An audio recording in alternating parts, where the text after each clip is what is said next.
Jalar Compton piny Kenya e yiero mabiro Eliud Owalo oyango ni lek mare en maloko ngima jo Kenya.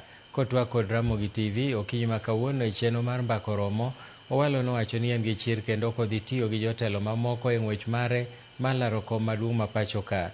Bende nolero ni en odhi lando duond bura mobiro chung' godo motelo ne yiero mabiro ni. Ana jachir to kendo ajadiera. Ka adwa tiyo gi jasiasa moro tatiyo kode. Asetiyo gi josiasa mang'eny. Ka adwa tiyo gi Ruto kwadhi mbele tabete sirikande ni. Ya? To watiyo nyaka watieki to kendo adhi support 2027. Onge tiende monda wuogi. Asetiyo gi josiasa mang'eny. 2013 natele presidential campaign mar Raila. Mana atiyo gi Raila, atiyo ni Kalonzo, atiyo ni Wetangula. Bang' mano awuok adhi ANC, be atiyo gang'o gi Musalia Mudavadi mathin. Ya? Bang' mano awuok adhi Karuto. I was a key cog in that presidential campaign. Maruto no. Yeah? Mua tayo Ruto manyaka wadeliver imo bedango mo bedo president. Ibinja asetiyo gi josiasa madongo manyalo bet president gi te. Aol.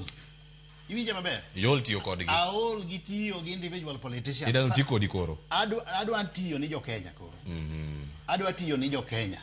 Oka higa mabiro ni okadhi tiyo ni jasiasa moro ni Owalo. Asetiyo ni using my brains. Using my brain. Ingeni jo Kenya gini milion 50 gi wiye. Ang'o momiyo josiasa gi duto tete osedwaro mana tiyo gi Eliud Owalo. Ok nikech obwongo na. Awacha dier kosa wacho miriambo.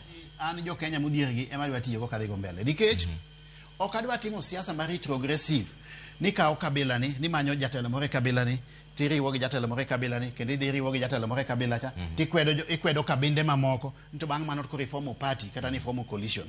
Mane makelo gimoro ni kang' kisebet gi jogi to ni udhi bete mesa kupogo ang'o? Kupogo lemo. An ok adwar kom e mesa. An adwa mesa te. Mondo mesa te ni ane kaka konyo jo Kenya. Yude gi party mane? Party an go wabo launch next month. Next month. Yeah. Tariki sayudo? Tariki abwa wacho. Kwa say credit logistical issues mwa sort out.